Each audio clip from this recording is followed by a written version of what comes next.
저기요. 우리 딸이랑 많이 닮았네요. 정혜가 공원 벤치에 앉아 윤지를 바라보며 미소를 지었습니다. 하지만 그 미소 뒤에는 딸을 알아보지 못하는 텅 빈 시선이 담겨 있었죠. 윤지는 가슴이 먹먹해져 오는 걸 느꼈습니다. 엄마, 나야. 윤지야. 목소리가 떨렸지만 정혜는 여전히 고개를 갸웃거릴 뿐이었어요. 하지만 이 모든 일이 시작되기 전 그들의 일상은 얼마나 평화로웠는지 모릅니다. 서울 근교 소도시의 작은 주택에서 정혜와 윤지는 소박하지만 따뜻한 하루하루를 보내고 있었거든요. 정혜는 전직 유치원 교사였는데 퇴직 후에도 여전히 아이들을 좋아했어요. 동네 꼬마들이 지나가면 사탕을 나눠주고 꽃무늬 앞치마를 두르고 정원에서 꽃을 가꾸는 모습이 참 정겨웠죠. 윤지는 출판사에서 에디터로 일하며 바쁜 나날을 보냈지만 퇴근 후엔 언제나 엄마와의 시간이 기다리고 있었습니다. 윤지야, 오늘 회사에서 뭐 재밌는 일 없었어? 정혜가 저녁상을 차리며 물으면 윤지는 하루 종일 있었던 일들을 재미있게 풀어냈어요. 엄마, 오늘 작가님이 원고를 또 늦게 주셔서 난리도 아니었다니까요. 그런데 내용이 워낙 좋아서 밤새 읽느라 잠도 못 잤어요. 주말이면 둘이서 동네 뒷산을 산책하곤 했습니다. 정혜는 길가에 핀 들꽃 이름을 하나하나 알려주었고 윤지는 어린 시절처럼 엄마 팔짱을 끼고 걸었죠. 우리 윤지가 언제 이렇게 컸나 싶어? 어제까지도 내 치마폭에 숨어서 울던 것 같은데. 정혜가 딸의 머리를 쓰다듬으며 말하면 윤지는 엄마 그게 언제적 얘기예요 하며 웃었습니다. 저녁 시간이면 둘이서 소파에 나란히 앉아 드라마를 봤어요. 정혜는 매번 같은 패턴의 드라마임에도 불구하고 주인공이 위기에 처하면 아이고 저 사람 어떻게 되는 거야 하며 걱정했고 윤지는 그런 엄마가 귀여워서 몰래 웃곤 했죠. 엄마 어차피 해피엔딩이에요. 걱정 마세요. 그래도 마음이 조마조마하네. 우리 윤지는 참 마음이 넓어.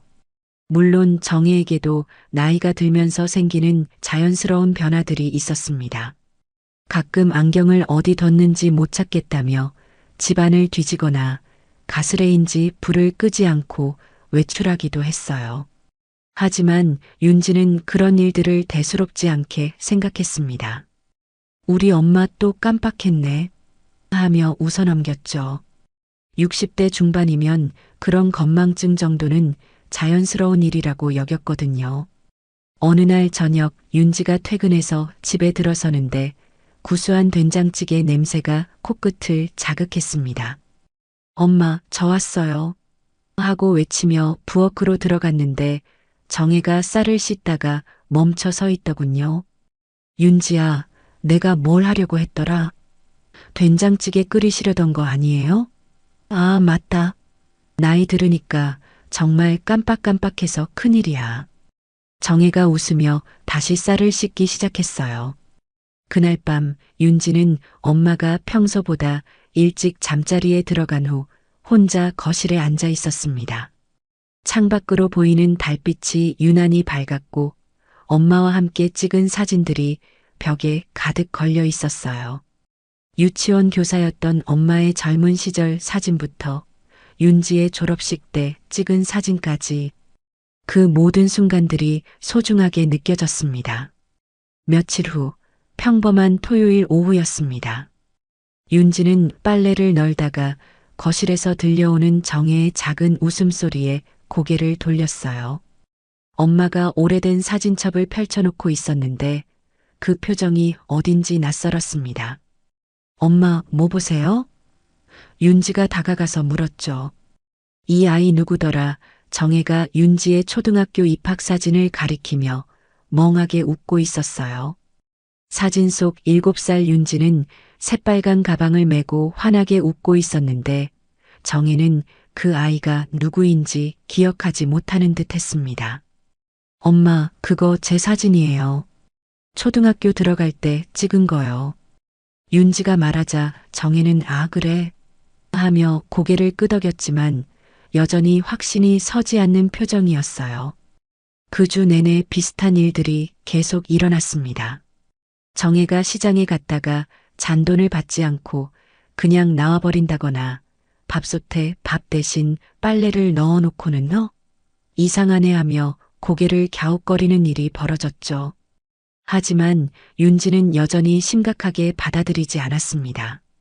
우리 엄마, 이제 덜렁이 월드컵 1위다 하며 농담으로 넘겼어요. 어느 날 저녁 윤지가 회사에서 야근을 하고 있을 때였습니다. 정혜가 갑자기 전화를 걸어왔어요. 윤지야, 집에 누가 들어와 있는 것 같아. 무서워서 화장실에 숨어 있어. 깜짝 놀란 윤지는 서둘러 집으로 달려갔습니다. 하지만 집에는 아무도 없었고 정혜는 거실 소파에 앉아 텔레비전을 보고 있었어요. 엄마, 도둑은 어디 있어요? 도둑? 무슨 도둑? 정혜가 의아해하며 윤지를 쳐다봤습니다. 아까 전화로 집에 누가 들어왔다고 하셨잖아요. 그랬나? 기억이 안 나네. 아무튼 윤지 왔으니까 다행이야. 배고프지? 라면 끓여줄까? 정혜는 아무렇지도 않게 부엌으로 향했어요. 그날 밤 윤지는 잠을 이루지 못했습니다. 엄마의 행동들이 단순한 건망증을 넘어서는 것 같았거든요. 하지만 동시에 설마 우리 엄마가 하는 생각도 들었어요. 아직도 정정하시고 웃음도 많으시고 대화도 잘 통하는데 말이죠. 며칠 뒤 또 다른 일이 일어났습니다. 윤지가 출근 준비를 하고 있는데 정혜가 아침 8시에 저녁상을 차리고 있었어요. 엄마, 지금 아침인데 왜 저녁 준비를 하세요? 저녁? 아니야, 아침밥 준비하는 거야. 정혜는 확신에 찬 목소리로 대답했지만 상에는 분명히 저녁용 반찬들이 올라와 있었습니다. 엄마, 시계 좀 보세요. 지금 오전 8시예요. 8시? 그럼 저녁 8시네. 우리 윤지 배고프겠어. 정혜는 시계를 보면서도 여전히 저녁 시간이라고 생각하고 있었어요. 윤지는 당황했지만 엄마 괜찮아요. 저는 회사 가서 먹을게요 하며 조심스럽게 말했습니다. 회사에서도 윤지는 계속 엄마 걱정이 됐어요. 동료 재현이 윤지야, 오늘 왜 이렇게 멍해? 하고 물었지만 선뜻 대답하기가 어려웠습니다. 엄마의 증상들을 말로 설명하기에는 너무 복잡하고 무엇보다 아직 확신이 서지 않았거든요. 퇴근길에 윤지는 동네 서점에 들렀습니다. 건망증과 치매에 관한 책들을 찾아보았어요. 책장을 넘기면서 읽어본 증상들 중 몇 가지가 엄마의 모습과 겹쳤지만 여전히 아직은 괜찮을 거야 라는 생각이 더 컸습니다. 집에 돌아온 윤지에게 정혜가 환하게 웃으며 말했어요. 윤지야, 오늘 하루 어땠어? 힘들었지? 그 순간 윤지는 안도감을 느꼈습니다. 역시 우리 엄마는 괜찮다고 그냥 나이 들어서 조금 깜빡하는 것뿐이라고 스스로를 달랬어요. 하지만 마음 한편으론 작은 불안이 자리 잡기 시작했습니다. 어느 목요일 오후 윤지는 회사에서 급한 원고 마감에 쫓기고 있었습니다. 작가님이 보내온 원고를 검토하느라 정신없이 바쁜 시간이었죠. 그런데 갑자기 휴대폰이 울렸어요. 모르는 번호였지만 뭔가 불길한 예감이 들어 서둘러 받았습니다. 여보세요. 혹시 정혜 어머님의 가족분이세요? 경찰관의 목소리였어요. 윤지의 심장이 쿵 내려앉았습니다. 네, 맞습니다. 무슨 일이세요? 어머님이 지금 동네 중앙로에서 교통 정리를 하고 계시는데 저희가 말려도 듣지 않으세요. 빨리 와주실 수 있을까요? 윤지는 급히 회사를 나와 현장으로 달려갔습니다. 그곳에서 본 광경은 충격적이었어요. 정혜가 도로 한복판에서 팔을 흔들며 차량들을 멈춰 세우고 있었습니다. 이쪽으로 가세요. 저쪽 길이 막혔어요. 정혜는 자신이 교통경찰관이라도 된 듯 열심히 손짓하고 있었죠. 어머님, 위험하니까 이쪽으로 오세요. 경찰관이 정혜의 팔을 잡고 인도로 데려오려 했지만 정혜는 완강히 거부했어요. 안 돼요. 제가 안 하면 사고 날 거예요. 그때 윤지가 달려왔습니다. 엄마 하고 부르자 정혜가 윤지를 쳐다봤어요. 하지만 정혜의 눈빛은 낯설었습니다. 누구세요? 왜 절 엄마라고 불러요? 윤지는 얼어붙었어요. 엄마, 나 윤지야. 딸이야. 딸, 우리 딸은 이런 여자 아니에요. 우리 딸은 아직 어린애라고요. 정혜가 소리를 지르며 윤지를 밀어냈습니다. 주변 사람들이 하나둘 모여들기 시작했어요. 윤지는 얼굴이 화끈거렸지만 지금은 그런 걸 신경 쓸 때가 아니었습니다. 엄마, 진정하세요. 집에 가요. 윤지가 다시 정혜에게 다가가려 하자 정혜는 더욱 격하게 반응했어요. 저 사람 모르는 사람이에요. 왜 자꾸 따라와요? 결국 경찰관의 도움으로 정혜를 집까지 데려올 수 있었습니다. 집에 도착하자 정혜는 갑자기 조용해졌어요. 익숙한 공간을 보며 여기가 우리 집이네 하고 중얼거렸습니다.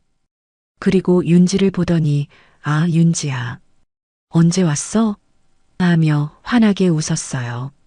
그날 밤 윤지는 한숨도 자지 못했습니다. 더 이상 부정할 수 없었어요. 엄마에게 뭔가 심각한 문제가 생긴 것 같았습니다. 다음 날 아침 윤지는 회사에 반차를 내고 정혜와 함께 병원을 찾았어요. 신경과 전문의는 여러 검사를 실시한 후 윤지를 따로 불렀습니다. 따님, 어머님께서 경도인지장애 진단을 받으셨어요. 치매의 초기 단계라고 보시면 됩니다. 윤지의 머릿속이 하얘졌어요. 그런데 아직 초기라서 일상생활은 가능하세요. 다만 점차 증상이 진행될 가능성이 높습니다. 치료는 할 수 있나요? 윤지의 목소리가 떨렸습니다. 완전한 치료는 어렵지만 진행을 늦출 수는 있어요. 꾸준한 인지 훈련과 약물 치료가 도움이 됩니다. 그리고 무엇보다 가족의 사랑과 관심이 가장 중요하죠. 집으로 돌아오는 길에 윤지는 정혜의 손을 꼭 잡았습니다. 정혜는 병원 다녀왔더니 기분이 좋네. 우리 윤지가 함께 가줘서 고마워하며 웃었어요. 그 순간 윤지는 눈물이 나올 것 같았지만 꾹 참았습니다. 엄마, 앞으로 제가 더 자주 집에 있을게요. 왜? 회사 일 바쁘잖아. 괜찮아요. 엄마랑 함께 있는 게 더 좋아요. 윤지는 엄마의 어깨에 머리를 기댔어요. 정혜는 딸의 머리를 쓰다듬으며 우리 윤지, 참 착하네 하고 중얼거렸습니다. 그날 저녁 윤지는 인터넷으로 치매에 관한 정보들을 찾아봤어요. 의사 선생님 말씀처럼 아직 초기라서 다행이지만 앞으로 어떻게 될지 모른다는 불안감이 컸습니다. 하지만 동시에 그냥 나이 들어서 그런 거겠지? 아직은 괜찮아 하는 마음도 있었어요. 병원 진단을 받은 후 며칠 동안은 별다른 변화가 없었습니다. 윤지는 안도하며 역시 의사가 너무 심각하게 본 것 아닐까 하는 생각도 들었어요. 정혜는 평소처럼 꽃에 물을 주고 저녁을 준비하고 윤지와 함께 드라마를 보며 웃었거든요. 하지만 변화는 서서히 그러나 확실하게 찾아왔습니다. 어느 월요일 아침 윤지가 출근 준비를 하고 있는데 정혜가 민지야, 아침 먹고 가하고 불렀어요. 엄마, 제 이름은 윤지예요. 아, 맞다. 윤지. 요즘 자꾸 헷갈리네. 정혜가 미안해하며 웃었지만 윤지는 가슴이 철렁 내려앉았습니다. 그 주 내내 정혜는 윤지의 이름을 자꾸 틀렸어요. 어떨 때는 수지야, 어떨 때는 영희야 하고 불렀습니다. 윤지가 정정해주면 아, 맞다 하고 금세 고쳐 부르긴 했지만 점점 횟수가 늘어갔어요. 더 심각한 건 시간 개념이 흐려지기 시작한 것이었습니다. 어느 날 윤지가 퇴근해서 집에 왔는데 아침밥상이 3개나 차려져 있었어요. 엄마, 이게 뭐예요? 아침밥이야. 안 먹고 갔길래 계속 기다렸어. 정혜는 진지한 표정으로 대답했습니다. 엄마, 지금 저녁 7시예요. 저 아침에 먹고 갔잖아요. 그랬나? 아침에 안 먹은 것 같은데 정혜가 혼란스러워하며 중얼거렸어요. 윤지는 아침밥상들을 치우면서 마음이 무거워졌습니다. 밤중에도 이상한 일들이 일어나기 시작했어요. 새벽 2시쯤 윤지가 화장실에 가려고 일어났는데 정혜가 거실에서 누구세요? 여기서 뭐 하는 거예요? 하며 윤지를 경계하고 있었습니다. 엄마, 나 윤지야. 윤지? 우리 윤지는 잠자리에 있을 텐데 정혜가 의심스러운 눈빛으로 윤지를 쳐다봤어요. 다음 날 오후 윤지는 회사에서 급히 집으로 전화를 걸었습니다. 정혜와 약속한 병원 진료 시간이었거든요. 하지만 정혜는 전화를 받지 않았어요. 불안해진 윤지는 서둘러 집으로 갔습니다. 집에 도착하니 정혜가 부엌에서 같은 반찬을 계속 만들고 있었어요. 김치찌개가 4개나 끓고 있었습니다. 엄마, 뭐 하세요? 저녁 준비해야지. 우리 딸 곧 올 텐데. 엄마, 저 여기 있어요. 그리고 김치찌개가 너무 많아요. 정혜는 윤지를 쳐다보더니 아, 윤지야. 언제 왔어? 나 너 기다리고 있었어. 하지만 몇 분 후에 또다시 같은 질문을 했어요.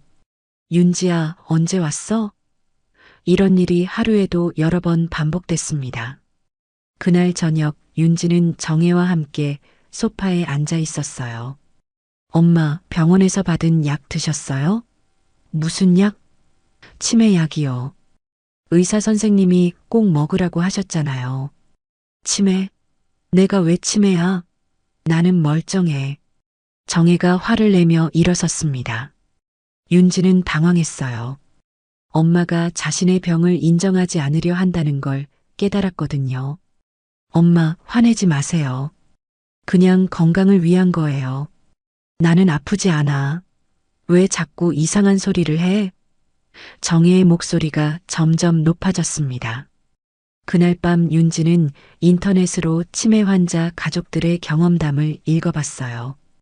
기억은 조각처럼 흩어집니다. 사랑하는 사람도 잊어버려요. 가장 힘든 건 환자 본인이 병을 부정하는 것이라는 글들이 눈에 들어왔습니다. 의사 선생님의 말이 떠올랐어요. 기억은 조각처럼 흘러갑니다. 사랑하는 사람까지도요. 그때는 남의 일 같았는데 이제 현실이 되어가고 있었습니다.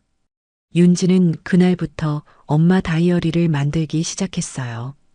정혜의 어린 시절 이야기부터 윤지가 태어났을 때의 기억, 함께했던 소중한 순간들을 하나하나 적어나갔습니다. 언젠가 엄마가 모든 걸 잊더라도 적어도 자신은 기억하고 있겠다는 마음이었어요.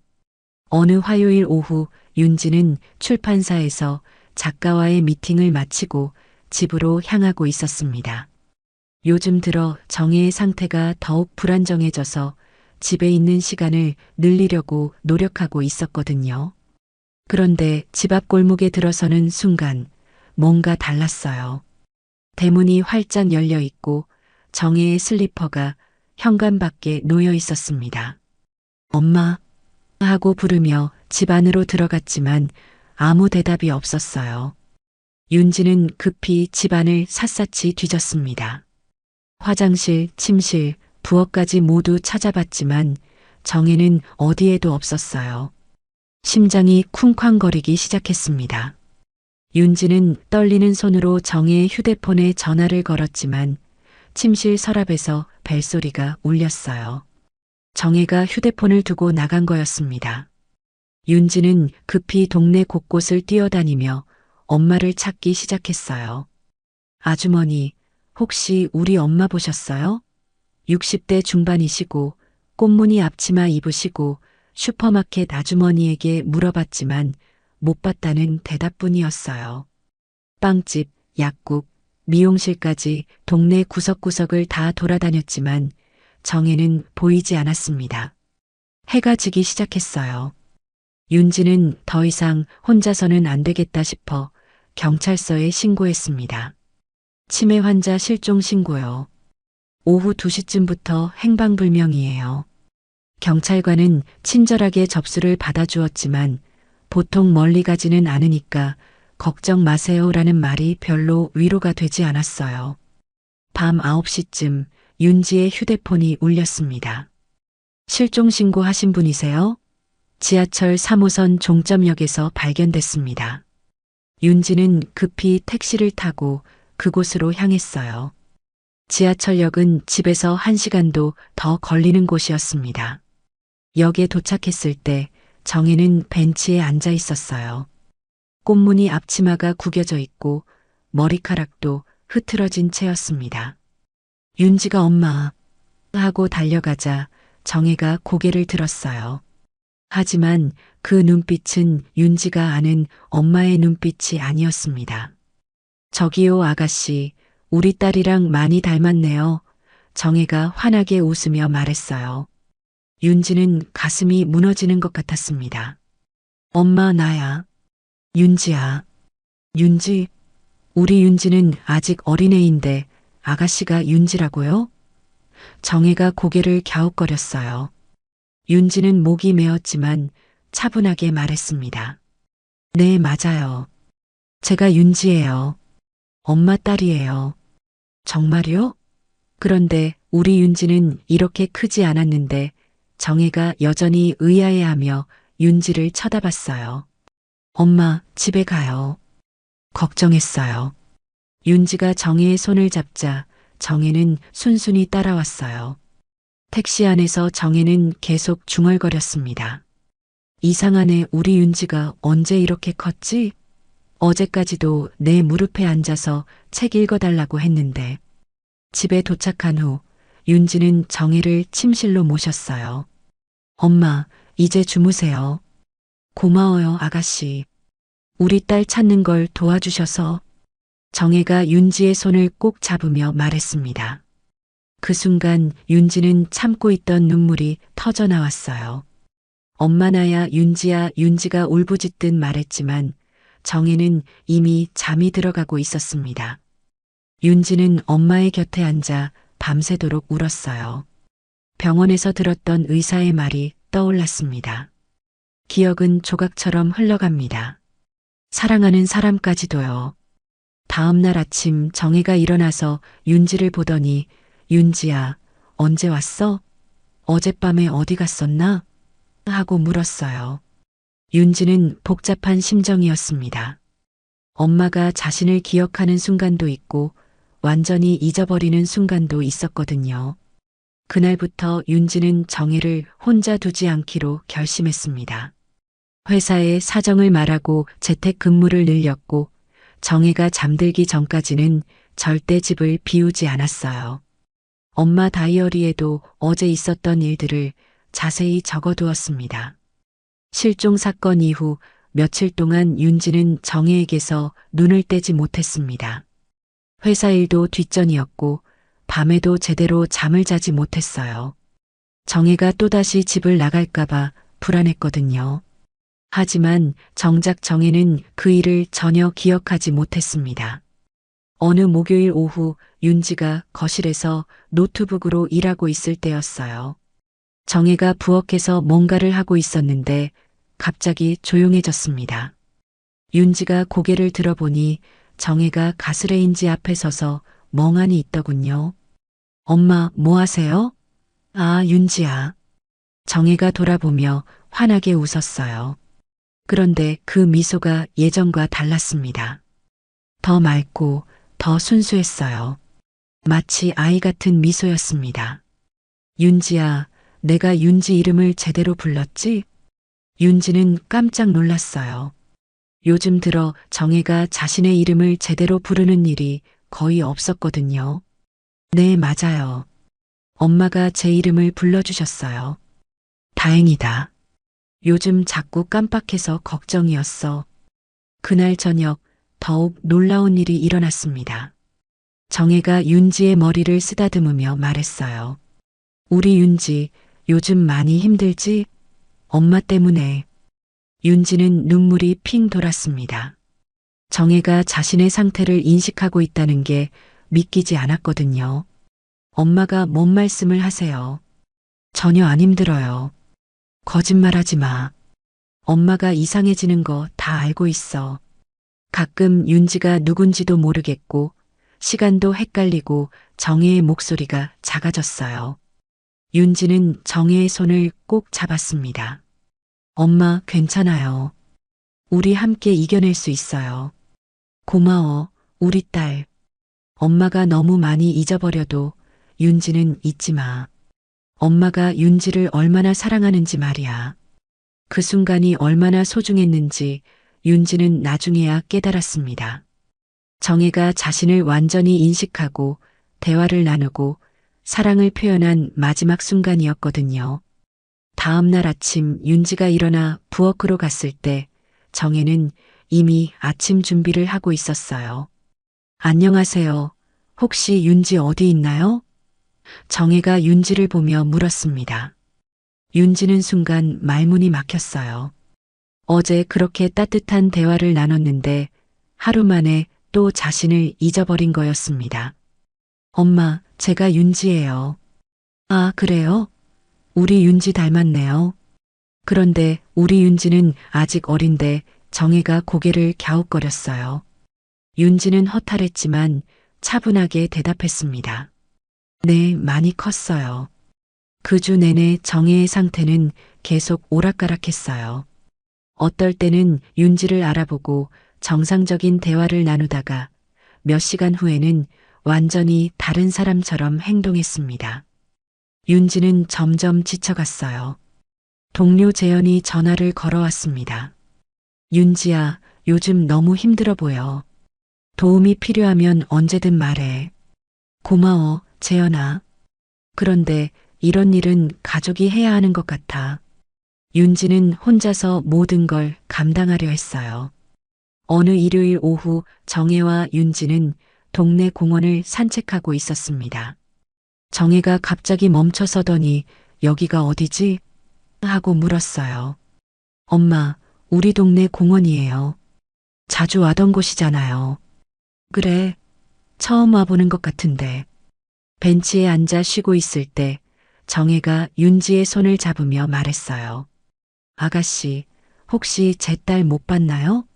윤지라고 하는데 아직 어린애예요. 윤지는 가슴이 아팠지만 웃으며 대답했습니다. 걱정 마세요. 윤지는 안전한 곳에 있을 거예요. 그럴까요? 우리 윤지가 혼자 있으면 무서워해요. 엄마 없으면 안 되는 아이거든요. 정혜의 목소리에 걱정이 가득했어요. 윤지는 그제야 깨달았습니다. 엄마 마음속에서 자신은 여전히 어린아이로 남아있다는 걸 말이에요. 그날 밤 윤지은 엄마 다이어리에 썼습니다. 엄마는 저를 잊어가지만 사랑만은 여전해요. 제가 어린아이였을 때의 사랑 그대로요. 어쩌면 그게 다행인지도 몰라요. 하지만 마음 한편으론 두려웠습니다. 이런 순간들마저 언젠가는 사라질 테니까요. 정혜가 보여주는 마지막 모성애의 조각들이 하나둘 흩어져 갈 생각을 하니 견딜 수 없었어요. 희망의 순간이 지나간 후 현실은 더욱 가혹해졌습니다. 윤지는 회사에 장기 휴직을 신청했어요. 더 이상 정혜를 혼자 둘 수 없었거든요. 상사는 이해한다며 따뜻하게 배려해 주었지만 윤지는 자신의 인생이 완전히 바뀌어 버렸다는 걸 실감했습니다. 아침 7시 윤지는 정혜를 깨웠습니다. 엄마, 일어나세요. 아침이에요. 정혜는 윤지를 보더니 누구세요? 왜 제 방에 있어요? 하며 당황해했어요. 이제는 이런 반응이 일상이 되어버렸습니다. 윤지는 차분하게 대답했어요. 저는 윤지예요. 엄마 딸이에요. 딸. 아, 그래요. 그런데 우리 윤지는 어디 갔어요? 정혜가 방을 둘러보며 물었습니다. 제가 윤지예요, 엄마. 아니에요. 우리 윤지는 이렇게 크지 않아요. 아직 초등학생이거든요. 정혜는 확신에 찬 목소리로 말했어요. 매일 아침마다 같은 대화가 반복됐습니다. 처음에는 속상했지만 이제 윤지는 익숙해졌어요. 오히려 정혜가 혼란스러워하지 않도록 맞춰주기 시작했습니다. 네, 맞아요. 윤지는 학교에 갔어요. 제가 대신 엄마를 돌봐드릴게요. 윤지는 매일 정혜와 함께 시간을 보내는 새로운 루틴을 만들었습니다. 아침에는 함께 산책을 하고 오후에는 그림책을 읽어주었어요. 정혜가 유치원 교사였던 시절을 떠올리며 아이들에게 읽어주던 책들이었습니다. 옛날 옛적에 착한 공주님이 살았어요. 윤지가 책을 읽어주면 정혜는 아이처럼 눈을 반짝이며 들었어요. 그 다음에는 어떻게 돼요? 공주님이 왕자님을 만나서 행복하게 살았답니다. 우리 윤지도 그런 공주님 같을 거예요. 오후에는 함께 앨범을 보는 시간을 가졌습니다. 윤지가 어릴 적 일기장을 가져와서 읽어주기도 했어요. 엄마, 이거 제가 초등학교 1학년 때 쓴 일기예요. 오늘 엄마가 맛있는 김밥을 싸주셨다. 친구들이 부러워했다. 정혜는 사진을 보며 이 아이 참 예쁘네요. 누구예요? 하고 물었습니다. 엄마 딸 윤지예요. 아, 우리 윤지구나. 정말 예쁘게 컸네요. 그 순간만큼은 정혜가 윤지를 인식하는 것 같았어요. 저녁 시간에는 함께 요리를 했습니다. 물론 위험한 일은 윤지가 도맡아 했지만 정혜도 할 수 있는 간단한 일들을 함께 했어요. 아가씨, 요리 잘하시네요. 우리 윤지도 이렇게 요리 배웠으면 좋겠어요. 네, 윤지에게도 가르쳐 드릴게요. 하지만 쉽지 않은 날들도 많았습니다. 정혜가 갑자기 집을 나가려고 하거나 밤중에 일어나서 도둑이 들었어요. 하며 소리를 지르는 일도 있었어요. 그럴 때마다 윤지는 차분하게 달래며 진정시켰습니다. 어느 날 밤 정혜가 윤지의 손을 꼭 잡으며 말했어요.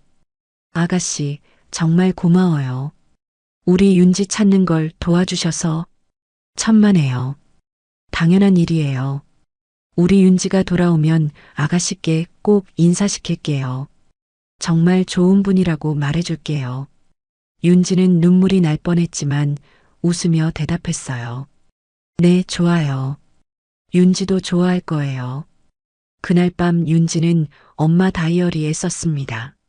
엄마는 저를 잊었지만 저에 대한 사랑은 여전해요. 비록 다른 형태이지만 그 사랑만큼은 변하지 않았어요. 며칠 후 동네 의사 선생님이 정기 검진을 위해 집으로 왔습니다. 검진을 마친 후 윤지에게 조용히 말했어요. 많이 진행됐네요. 이제 일상생활 도움이 더 많이 필요할 거예요. 네, 알고 있어요. 제가 계속 돌볼게요.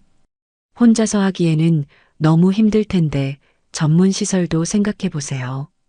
의사의 말에 윤지는 고개를 저었어요. 아니에요. 엄마는 집에 있어야 해요.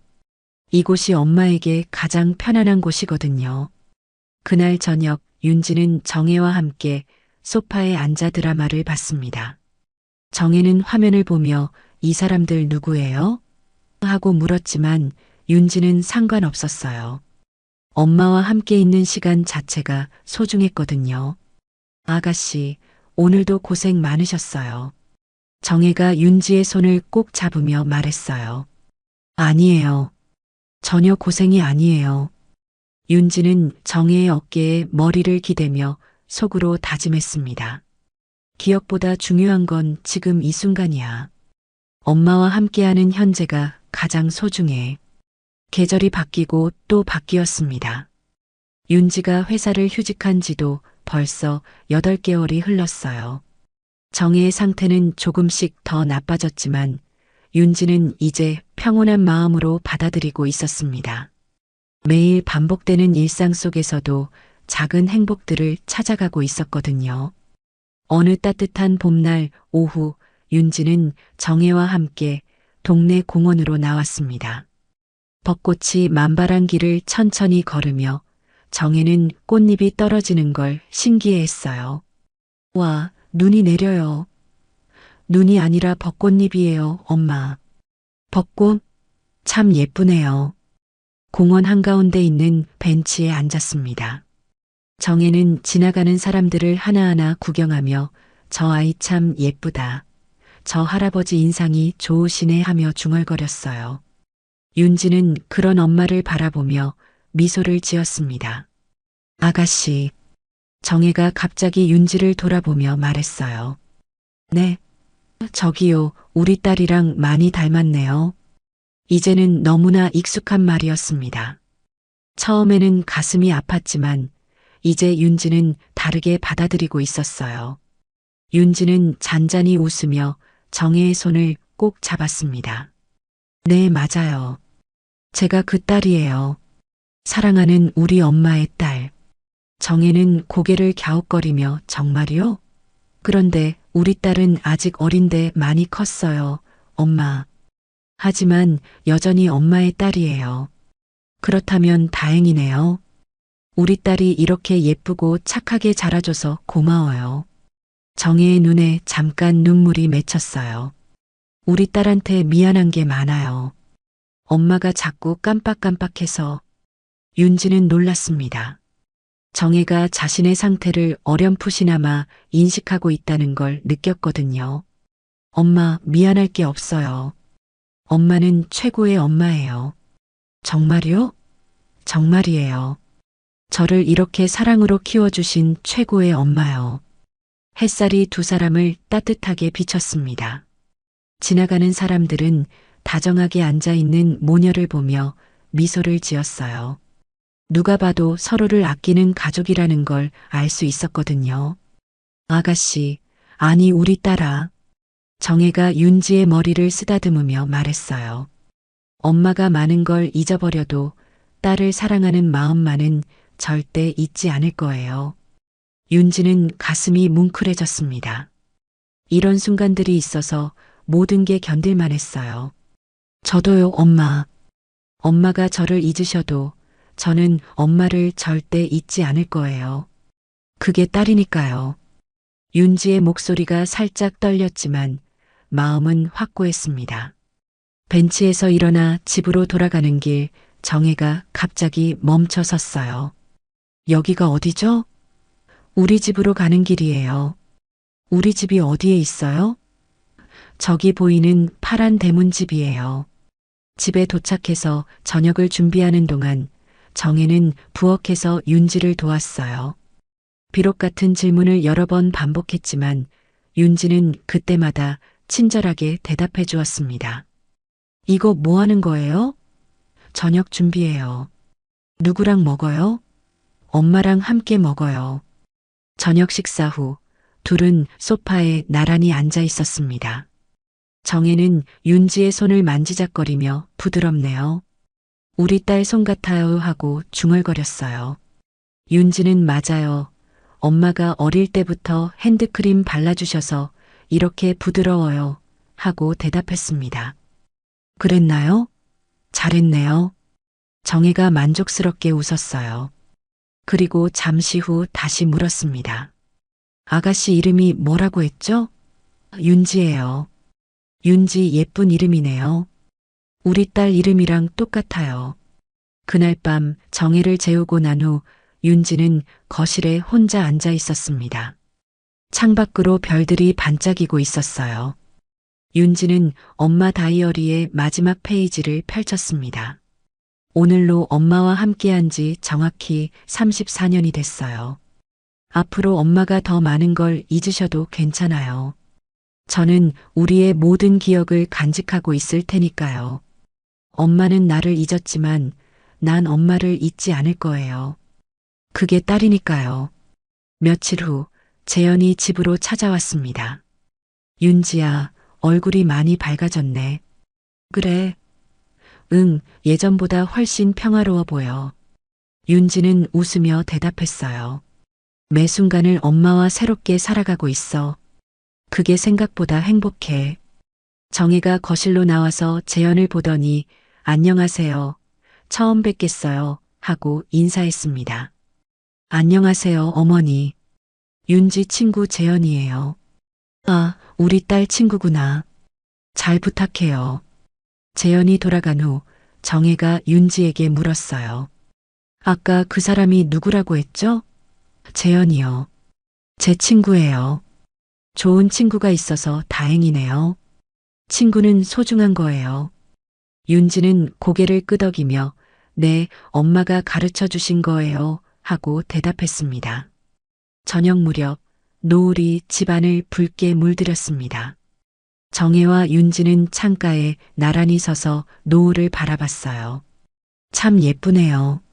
네, 정말 예뻐요. 우리 딸도 이 노을을 보고 있을까요? 정혜가 물었습니다.